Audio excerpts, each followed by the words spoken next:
queria saber contigo quais são os seus princípios, quais são os segredos que você tem para um atendimento que você considere exemplar para o cliente, de forma que o cliente fique satisfeito também, né? Cara, eu vou te dizer uma coisa que pode ser muito disruptiva.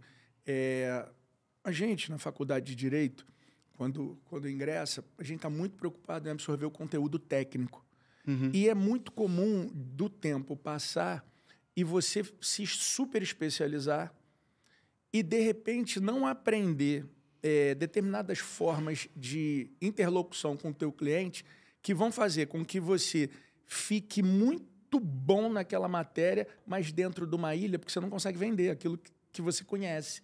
Você tem o conhecimento, mas você não consegue vender esse conhecimento. Por quê? E a culpa não é... Olha para mim. A culpa não é sua. E por que eu estou dizendo que a culpa não é sua? Pelo seguinte...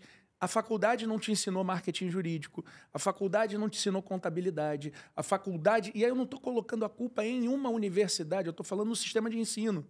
O empreendedorismo tem que fazer parte. Então, o médico não sabe como se vender, o médico não sabe como administrar o seu consultório, assim como o advogado não sabe se vender, não sabe, e até porque, se vender juridicamente, você pode perder a carteira da Ordem dos Advogados do Brasil. Tanto que você no anúncio fala assim, ele faz prospecção... Não faço não.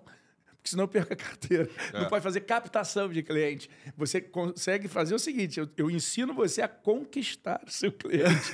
Né? Então, não é captação. Então, como o sistema de ensino não prepara a gente para isso, o que eu fui notando? Que, na verdade, eu tinha que buscar esse tipo de conhecimento para fazer com que a minha clientela se sentisse mais à vontade e, se sentindo mais à vontade, eu pudesse dar um serviço melhor.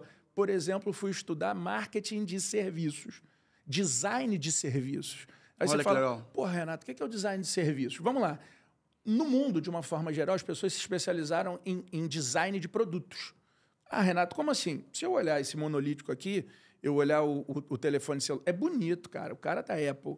O dia que... Ou então, que não escutei no outro dia da Apple. O cara da Apple que fez esse negócio aqui, ainda das cores do Flamengo, porra, vermelho e preto, como é que eu não compro? Acertou muito, Aí né? acertou pra caramba, né? Então, eu olho o telefone, cara, você olha uma Ferrari, você olha uma BMW, você olha uma Land Rover, você olha qualquer coisa, a pessoa se esmerou para fazer isso aqui, ok? Ninguém faz isso com serviço. Nunca. E o advogado vende serviço. Verdade. Só que nunca ninguém falou sobre isso para o advogado. Renato, na prática, como é que eu fico sabendo dessa diferença? Vamos fazer o seguinte. Imagine que você advoga em direito previdenciário. Né? Boa. Direito previdenciário. Se você trabalha com direito previdenciário, qual a faixa etária do teu cliente? Velho. Mais idoso. Mais velho, mais idoso. Não tem essa. Ah, não, porra, o cara de 18 anos vai entrar no teu escritório? Não. O cara de 20 anos vai entrar? Não. O cara de 30 anos vai entrar? Não. O cara só vai pensar nisso lá para os 60. Tá bom. A pessoa que tem depois de 50 anos, que é meu caso, ela enxerga super bem ou enxerga um pouquinho com a vista cansada e tudo mais? Deixa eu te falar, meu braço está ficando curto. Para eu olhar, eu vou fazendo assim, ó. Braço curto, entendeu? Então, a pessoa está com a vista mais cansada. Sim. Aí o teu contrato é numa letra azul, tamanho 8, e tu entrega para o cara. Pode ser que ele não se sinta tão bem com aquela relação. Sim, faz todo sentido. E o atendimento presencial online? Só trabalho com Zoom. A pessoa com mais de 60 anos, possivelmente ela não prefere sabe o presencial e tal. óbvio. Tá bom. E aí eu acabei de contratar uma pessoa que vai trabalhar no meu escritório e eu vou botar ele para fazer o primeiro atendimento para esse cliente. A pessoa é um gênio, mas tem 23 anos. Imagina você com 60 jogando a tua vida nas mãos do de uma moleque, pessoa. né? Cara, Na você cabeça julga, da pessoa é um moleque. Você julga. Depois tem história para contar. Óbvio. Eu pisei num estilete, velho.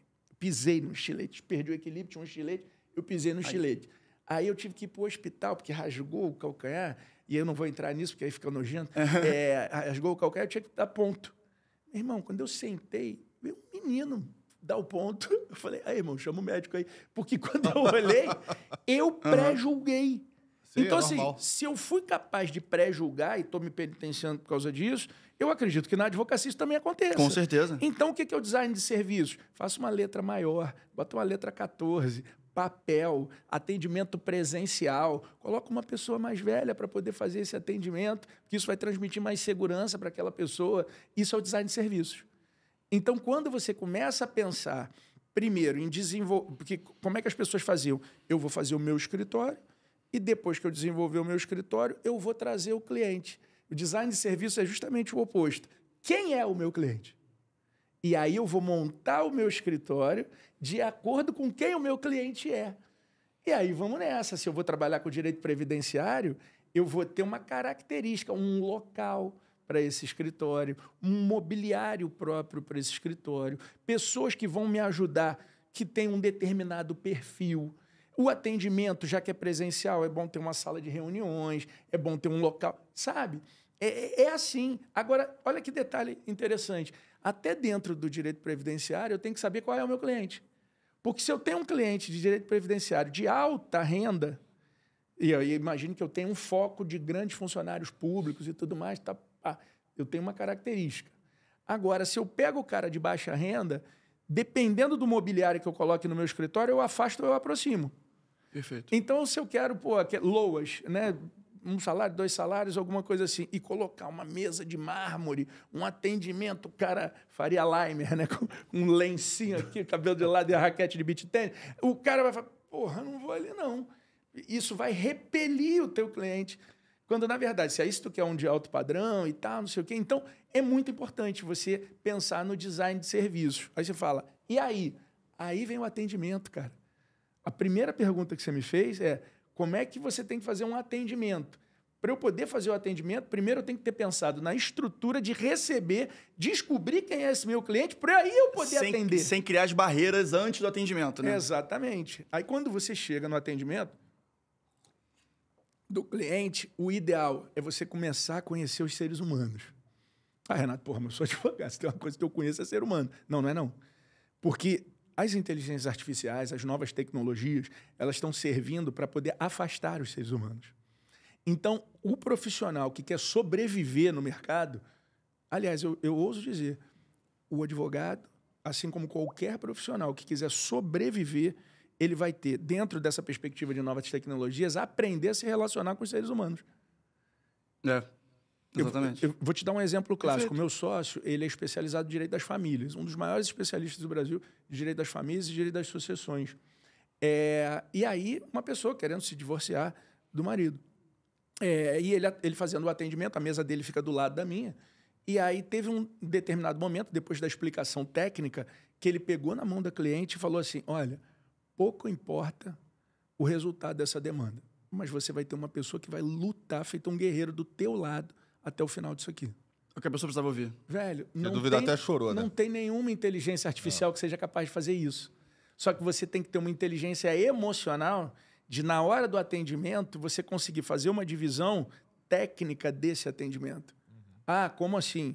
Os primeiros 5 minutos. Né? Eu até gosto de reunião Scrum, né? 5 minutos já resolveu o negócio todo. Mas se uma pessoa pagou para ser atendida, você tem que ter um passo a passo. Então, os primeiros 5 minutos, amenidades. Opa, e aí, choveu, trânsito, e aí, o Flamengo? O Vasco, tá legal? Tá bom, tá bom. Aí vai. Primeira falha que a advocacia comete na hora do atendimento. A gente está tão carente que não tem ninguém para conversar, o cliente vem para trazer o problema e você fala de você.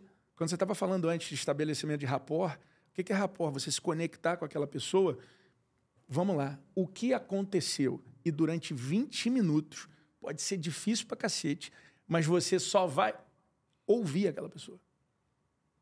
Pode dar vontade de falar, mas porque a gente pré-julga, né? Então, quando você pré-julga, você quer falar, você quer se colocar. Não. Fica quieto. E vamos ouvir o que essa pessoa tem. Escutativa, né? É estabelecer a escutativa. Então, qual o problema? E aí deixa durante 20 minutos o cliente trazer o problema para você. Durante 20 minutos. Aí você fala, eu não consigo. E como é que eu faço para, durante 20 minutos, ouvir alguém sem falar muito? É só você anotar no papel agora. Onde, por quê, quem e como. Onde, por quê, quem e como. Só fale isso. Onde, por quê, quem e como. Aí você fala, como? Vamos lá. O cliente chegou para ser atendido. Bom, por quê? Por que você está aqui? Aí a pessoa vai falar, poxa, porque eu tenho a empresa quebrou, então eu estou separando do meu marido, estou separando da minha mulher, ou então eu comprei um carro, ou eu fiz... Deixa a pessoa contar. Quando foi que isso aconteceu? Como foi? Onde? Por quê? Quem? Como? Deixa a pessoa falar. Com isso, automaticamente, ela vai se sentindo melhor na hora do atendimento. E aí você tem que estar notando, eu indico o Corpo Fala, que é uma ótima obra, para você, quando ela estiver falando, você ir notando as reações corporais. Imagina que eu estou atendendo um cliente, eu estou chegando já na hora de dar o preço e o cara está de braço cruzado e perna cruzada para mim, quicando a perna. Se você der o preço, o que ele vai fazer? Não. Porque ele está completamente fechado para você. Então, se no momento do atendimento, os primeiros 5 minutos você ouviu, depois, os próximos 20 a 25 minutos, você deu a possibilidade da pessoa falar. E quanto mais ela falar dela, mais você vai se conectar estabelecendo rapport. E como é que é o nome disso? Escuta ativa. Eu vou desligar o celular, eu não vou atender o celular, eu vou olhar nos seus olhos e eu vou prestar atenção em você. Cara, dependendo da forma que você vai conduzindo esse papo, é tão forte, tão forte, tão forte, que às vezes eu começo assim, quando eu senti que a pessoa descruzou os braços, está mais à vontade e tudo mais, tá, não sei o que é um chocolate. Chocolate é ótimo. Não sei se é importante. Você sabia? Foi feito um estudo que os juízes, eles deferem o alvará de soltura mais no período da tarde. Depois do almoço. Depois do almoço. Aí você fala, por que isso é feito? Por causa que, como ele já almoçou, os índices de glicose aumentaram. Então, quando eu marco o atendimento, geralmente é depois do almoço. E Legal. se é pela manhã, quer um café e aí tem um chocolatinho, entendeu? Então, isso é design de serviços. Você olhar e começar a preparar para isso. 5 minutos de amenidade, 20 minutos a pessoa falando, e aí, às vezes, eu vou olhando para a pessoa e falo, quero ver se eu estou conectado com ela mesmo. Aí eu faço assim, mexo no cabelo assim. Aí, quando eu paro, a pessoa vai e mexe no cabelo também. Aí eu vou, cruzo a perna, a pessoa vai, cruza a perna. Eu falo, pronto, estabelecemos uma dança, ela está conectada. Então, vamos lá. 5 minutos de amenidade, 20 a 25 minutos estabelecendo escuta ativa, agora vai chegar o teu trabalho. Qual é? Você sabe quando a pessoa conta se ela tem o direito ou não. Isso é muito simples. Então, imagina, o cara... Quer dizer, na maior parte das vezes, existem demandas mais complexas. Mas, porra, eu comprei o carro, não me entregaram e eu já fiz o pagamento. O cara tá certo ou tá errado? Tá certo. Aí, o que você vai fazer? Cara, você tem razão. Existe uma demanda que você pode propor, que você pode... E aí, o que você vai dar? O resultado. Como assim? Ó, nós podemos pedir... Note que eu não estou falando do direito, tá? Você pode pedir o valor do carro. Quanto é que é o carro? R$133 mil. Você pode pedir os R$133 mil. Nós temos o dano moral, que desse caso oscila entre 10 e 15 mil reais. Nós temos o desvio produtivo do consumidor, que é a indenização pelo tempo de vida perdida, entre 10 e 15 mil reais também. Nós podemos pedir um lucro cessante, que foi o período que esse carro não andou. Deixa eu te explicar como é que é o lucro cessante. O que você usa esse carro? Eu uso para Uber. Quanto você ganha em média por dia? Tanto. Quantos dias você ficou parado? Tanto. Então, você tem aí R$200 mil para receber. Note que eu não falei do Código de Defesa do Consumidor, note que eu não falei de processo civil, note que eu não falei de nada. Não falou jurisprudência. Não, a pessoa trouxe o problema e eu disse qual o resultado num possível êxito. E alerto que também você pode não ter o êxito. Aí, Renato, por que você não trouxe o direito? Velho, quando você vai no médico, ele te dá o remédio. Ele não vai dizer para você qual foi o livro que ele estudou para chegar à conclusão de por quê. Porque se você fizer isso, sabe o que ele vai fazer? Ele vai pegar esse conhecimento jurídico, vai levar para o primo dele, que acabou de se formar, e vai falar, entra com uma ação assim, e você perde o cliente. Então, olha a estrutura do atendimento. 5 minutos de amenidade, de 20 a 25 para você estabelecer rapport, 10 minutos para você mostrar qual o resultado e apontar os riscos daquele processo, e aí vamos para a melhor parte, o preço. O preço. Eu vou ensinar até como dar estabilidade na advocacia, com essa técnica de cobrança. Porque qual é a grande reclamação dos advogados? Pô, a gente tem que viver de causa, mandar de pagamento não sai e tudo mais. E aí eu faço o seguinte, vamos lá, como cobrar? Né? Como cobrar um cliente? Imagina que você vai dar R$10 mil naquela causa. Imagina que o valor vai ser R$10 mil. Sempre... E olha só, eu tenho medo de dar preço, as pessoas às vezes não gostam. Então, quando você não gostar de dar o preço, tiver essa dificuldade, você fala, olha, adorei, está encerrada a consulta e eu vou mandar por e-mail. Por e-mail, para você. Eu fazia isso no começo. Isso é simples. Mas, olha essa técnica. Eu fico assim, a pessoa, durante 1 hora, trouxe o problema dela. Não teve nenhum pudor. Às vezes 1h30, às vezes 2 horas. Perfeito. O problema virou de quem? Seu. Quando você dá o preço, o problema é de quem? Do cliente. Então eu fico assim, tu não está tendo pudor de me contar essa história, não? Não, eu não vou ter na hora de te dar o preço. Então tá bom. E eu triplico. Se eu ia dar 10 mil, eu falo assim, são 30 mil. Olha o problema teu agora. E olha a pausa dramática. Espera aí 10 segundos. Por que você tem que triplicar? O vendedor de serviço é assim, né? Porque você pode cobrar 10 ou 30. O vendedor de serviço é assim. Porque já aconteceu contigo de tu dar um preço, o cara falar, tá bom. Eu falo, porra, por que eu não cobrei mais? Já aconteceu. Por que eu não cobrei mais? O tá bom, não, por que E tu fica se mordendo a noite toda no travesseiro. Quando você triplica, se o cara aceitar, você fala, maravilhoso. Mas normalmente não aceita, porque você triplicou. O nome disso chama fixação do preço. Ancoragem, né? Ancoragem. Também. Você ancorou o valor. Você fixou. Tá bom. 30. Aí a pessoa já tem esse problema. 30. E deixa pensar. Se ela aceitar, beleza. E se ela não aceitar, você fala, ó, então tem uma outra forma de cobrança aqui. Ah, qual é? Essa fui eu que inventei, os meus alunos estão fazendo esse negócio, está dando muito certo.